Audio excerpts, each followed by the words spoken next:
हे पण राजकारणामध्ये पराभव होतो, विजय होतो. अनेक लोकांचा पराभव झालाच असेल राज्यामध्ये, प्रमुख नेत्यांच्या ठिकाणचेही झाला असेल. पण मी तो पराभव म्हणून बघत नाही. मी बघते आम्हाला 32,000 मतं मिळाली. मी बघते आमचे 15 लोकं निवडून आले. जिथे आम्ही 0 होतो, 1 होतो, कसं तरी एखादी सीट मॅनेजमेंट व्हायची, तिथे आज आमची स्वतःच्या जीवावर 15 निवडून आली. ही आमची शक्ती आहे. आणि आम्ही इथे म्हणजे तसं बघायला गेलं तर सत्तेत नाही आहे भूमिकेत. मी 5 वर्ष संघटनेच्या कामाला राज्याच्या बाहेर काम करत होते. मी जिल्ह्याचे मी महिना झाले म्हणजे 1 वर्ष झाले मी मंत्री झाले, पण मी जालना जिल्ह्याचे पालकमंत्री आहे. तर त्यामुळे मला डायरेक्ट कार्यकर्त्यांना फार निधी किंवा बळ किंवा प्रशासकीय सुविधा पुरवता नाही आल्या.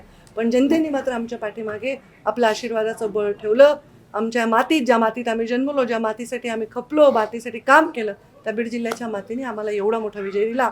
नगराध्यक्षपदाचा उमेदवार जरी थोडक्यात आमचा पराभव झाला असेल, तरी आमचा एक सुविद्य, सुशिक्षित, अत्यंत सुसंस्कृत उमेदवार डावलल्याबद्दल भविष्यामध्ये मला नाही वाटत फार चांगलं आपल्याला प्रतिमा त्याच्यामधनं होईल.